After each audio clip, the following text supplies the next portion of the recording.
Today we're here with one of my favorite and most energetic Nitzavim alumni, Izzy Barnstein, who is on our program last year, one of our awesome fellows, and is currently studying and attending the University of Maryland. Izzy, it's really nice to have you. How you doing?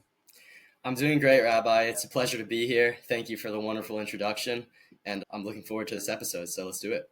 Thank you, thank you. So Izzy, last year you were part of our Nitzavim fellows in Jerusalem, where we focused on training the next generation of Jewish leaders who are going onto college campus to become leaders on their campuses.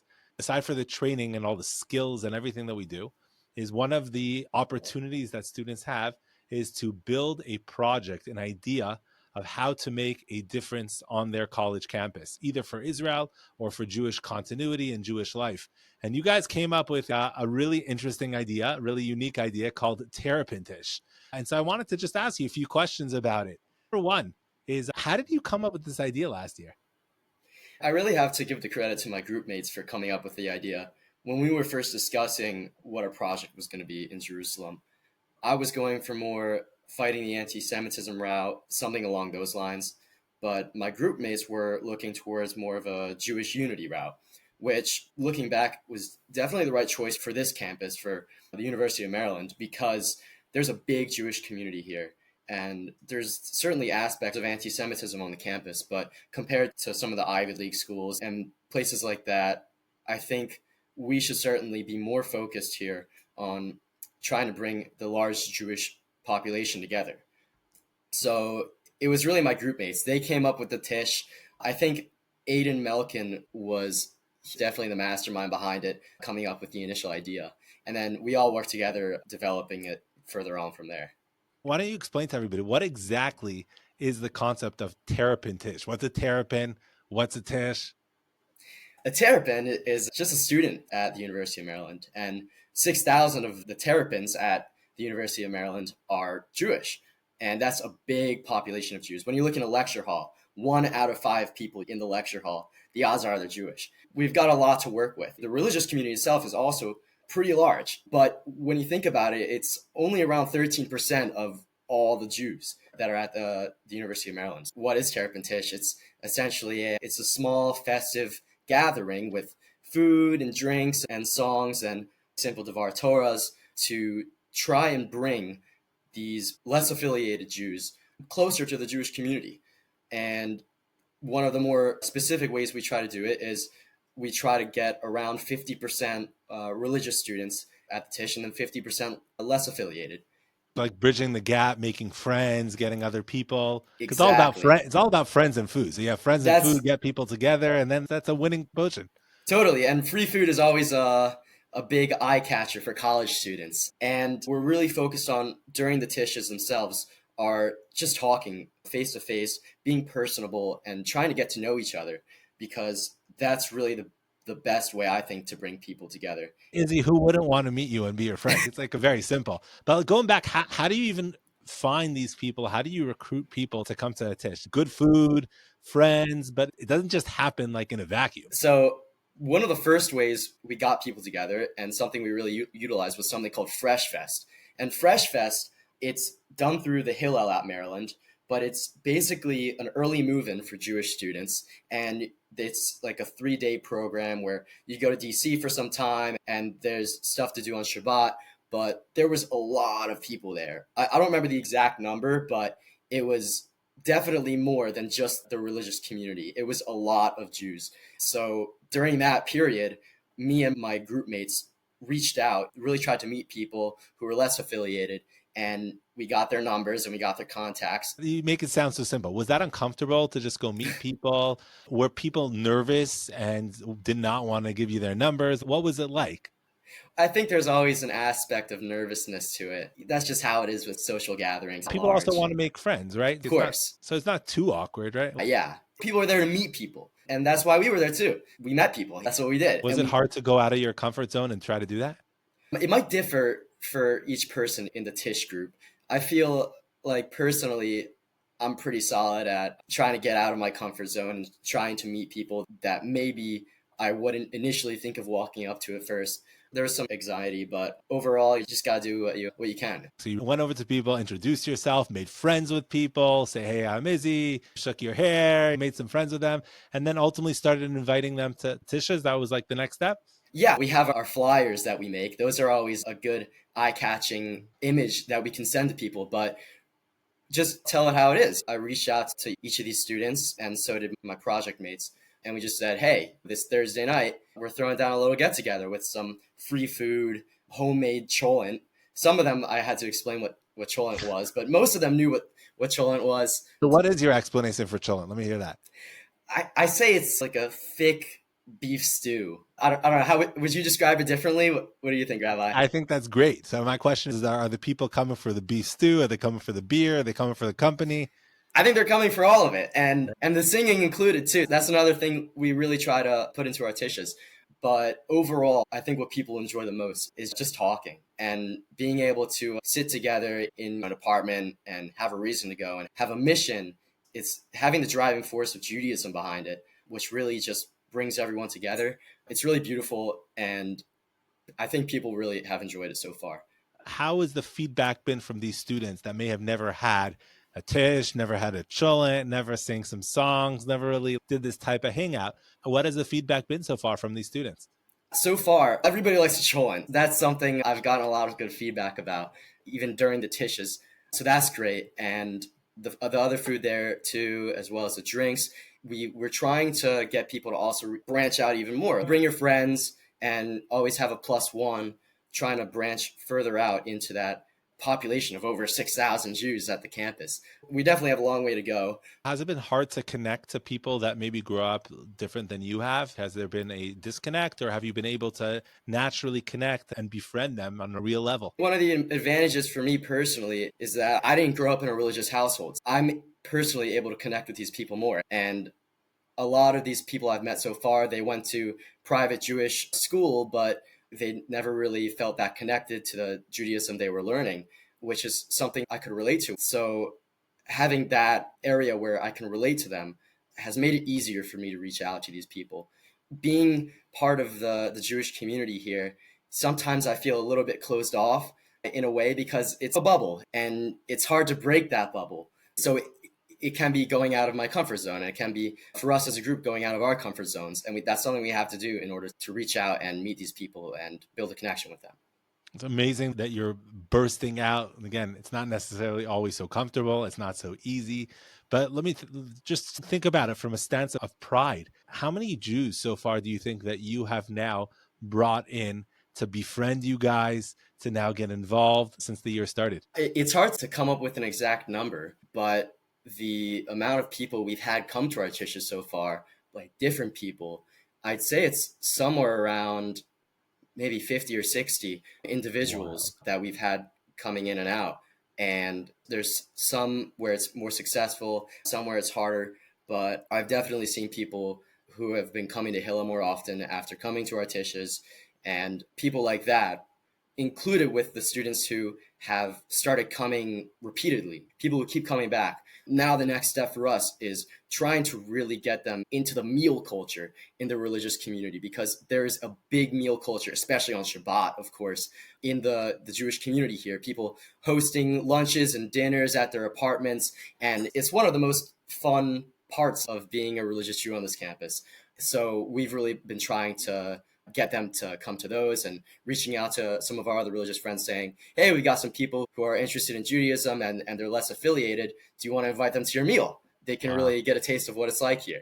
So 50 to 60 people that really were not involved and are now involved at Maryland, Israel, and Jewish life because of you and your project. I'm sure you feel a tremendous sense of pride, no? Of course, I definitely do. But even within those 60, the rough estimate, there's people who I haven't seen since our tishes and that we're trying to get to come back to our tishes. And that can hurt your pride as well, to be thinking this is such a great event we're having here. But some people, whether they're really busy with school or maybe they have other things going on, it can be difficult to try and get them back, even if they're really great guys. And I want to really introduce them to this beautiful community. It's an amazing lesson there. First of all, in terms of whenever you're doing something good in the startup world, There are bumps along the way. And to think that you had 60 people and some of them are not coming back, but to really focus on the positive, the unbelievable successes that you had, and to realize there's going to be bumps along the way. Now, whenever you try to do something good, don't expect it to go smooth sailing. And what you guys have been doing is really unbelievable. And that leads me to my next question. Most people, even if they get to the point like you, that they come up with an idea and they really want to jump into it and they're very excited about it, but there's always a fear of what's going to happen. Is it really going to work? Are people going to come? Should I launch it? It's not the right time. School's starting. I haven't met the right people. How are you guys able to overcome this and just jump into it and launch? Because launching is the hardest thing and just getting it going.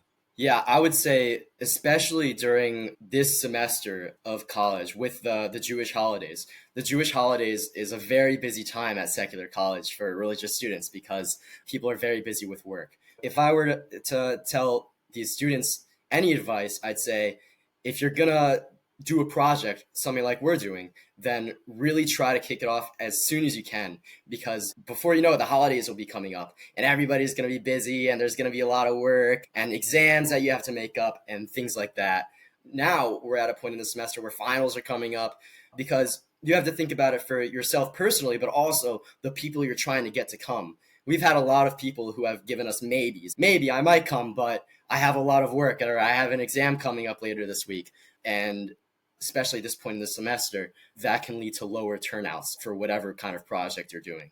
So just jump into it as soon as possible, no excuses. And if you do it, hopefully it'll go. And that's also just another question I want to pose your direction is that what would you suggest to other Jewish students? Obviously, it's really hard. It's time consuming. You have so much going on. You've tasted a little bit about what it could be like by getting somebody that has never experienced what you've experienced and get them involved. So what advice would you give to people to say, hey, with not a lot of work, you could really change things, but yet you're balancing your crazy schedule? What advice would you give to fellow college students? I think in order to be successful in whether you're doing a Jewish Unity project or any sort of project, really, is just the personal connections that you make. That's really what's most important. And you can talk to people during your gatherings or during whenever you're hosting your project, but it's also really important that you reach out to these people when they're not at whatever event you're hosting, because that's how they know, wow, these people are really trying to get to know me and they really want me to be more involved in their community. So the best advice I would give is really just to be inclusive. Start inviting these people out to your events, whether it be meals on Shabbat, or there's also a lot of stuff that goes on during the week with Hillel and with JSU. There's always events going on. So just invite them. Ask them if they want to come. If you're going along anyway with your friends, you might as well bring them as well. Just be friendly, meet people, invite them. Let's zoom back a little bit and try to reminisce some of the good times here in Jerusalem that we had together. What was one of your highlights of the Nitzavim Fellowship last year? Definitely for me, I would have to say the Shabbaton we did in January, more specifically when we were riding those ATVs around the outskirts of Jericho. That was maybe the highlight of my year, really. I loved it. And I love being with all those guys. And Nitzavim in general was just a great way for me to meet some of the more yeshiva people and more of the seminary people, because I was at Bar Ilan University. So I was over in Ramat Gan and I was further away from this big group of people. So it was a great outlet for me to make those connections personally. But yeah, again, the ATV rides were definitely a great time. And how did Nitzavim help you like build a community of other people and help you think about what it's going to be like on college campus and making an impact? Whenever we had our classes at Mount Scopus or in Jerusalem, in more of the main city area of Jerusalem, just being able to meet those people, because I didn't get to meet everybody. That's one thing I noticed. I didn't get to meet everybody at the classes. And that's where I noticed this is how it's going to be at college too. You're not going to be able to get to meet everybody. There's a lot of people and you don't have a whole lot of time. But I would say it prepared me because I was going out of my comfort zone, and that's carried over to college too, because I always have to push myself here to meet more people. At the final showcase, you had the food in the beginning, a little bit of champagne, enjoying all the company. And then it came, you guys were one of the 6 finalists. And you had your preparation sessions with us in Haran in that apartment, and we went over the presentation. And then you were called up to present. When you were getting up to the presentation, How did you guys feel about your presentation in terms of the ranking? Did you think you did a good job? Did you think that you were going to potentially win? What were your feelings? Even before the main showcase, when we did our classroom presentation, we generally agreed it was mediocre. Our presentation itself, we thought the content was good, we thought our mission was good, but what was lacking was really just our presentation. So between our classroom presentation and the actual showcase, what we really focused on, especially me and Aiden, since we were speaking, was just maximizing our presentation, focusing on getting it to the highest level that it could possibly be. Coming into the showcase, we had practiced a lot. We were pretty confident, not necessarily that we would win, but that we would perform to the best of our ability. And I would say that's what we did. When we got up there, I felt like everything went really well, but I wasn't entirely confident we would win. There was a lot of other great groups that we were competing with who also gave great presentations. I think after I sat down after the presentation, I had people coming up to me, "That's it, it's secured, you guys got the W." And I'm like, really? I can't see it yet. And so then what was the feeling when that was called? And the winner is Terrapin Tisch. What was that feeling then? It was surreal. It was really great. Felt like a dream come true. I think we all really enjoyed that night, and we had a fun time overall, which is very important as well. And it was great to win. We couldn't be prouder of the fact that you took this amazing idea, you worked on it, and you launched it. And you had those 60 people. You're already trying to figure out how to get those people to bring other students, so recruit more students, how to retain the students that you had, those 60 students, how to convert those 60 students to bring them onto different programs. That's really what it's all about, is taking, at this time when Israel and the Jewish people are going through some tough times, taking responsibility on your shoulders for the Jewish people and for the future of Israel in some way, shape, and form. That's what we run Nitzavim for. And we can't be prouder of you and everybody else in Terrapin Tisch and really everybody else out around the Nitzavim Fellowship last year. Just one other thing, since you guys were so successful with the project and getting things going, and you have this desire to build and build and build more, if you could bottle up that experience that you've gone through from being on Nitzavim to now taking it to fruition and moving it forward, what's one parting message that you would like to give to your Nitzavim fellows from your year? And also, we just started again with 100 students this year. We're building it out to almost 1,000 students this coming year.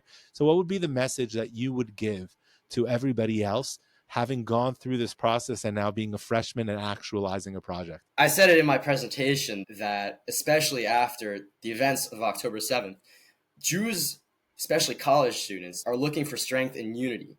And I think the best way to unify, like I said before, to be inclusive and to make these personal connections and to bring these people to your gatherings. Whether if it's you're doing a Jewish unity project or if you're fighting antisemitism on a campus where it's more prevalent, I think personal connections are everything. And that's what I would emphasize for these students. Make those connections and utilize them and strengthen them. And don't give up on people either. Even if it seems like it might be a lost cause, there's always hope. Amazing. Go out of your comfort zone a little bit, even if it's that fresh fast, meet people, say hi to people, befriend people, and who knows where that will lead. Izzy, again, we are so proud of you. We're so excited that you are on the program. We're excited of everything you are doing, and we look forward to continue following up with you, helping build Terrapin Tisch, and who knows where it'll be replicated to. Maybe Mish Tisch, Bing Tisch, who knows where. So looking forward to continuing and being in touch. Thanks so much for taking your time. Thank you so much for having me, Rabbi. It's an honor. Take care.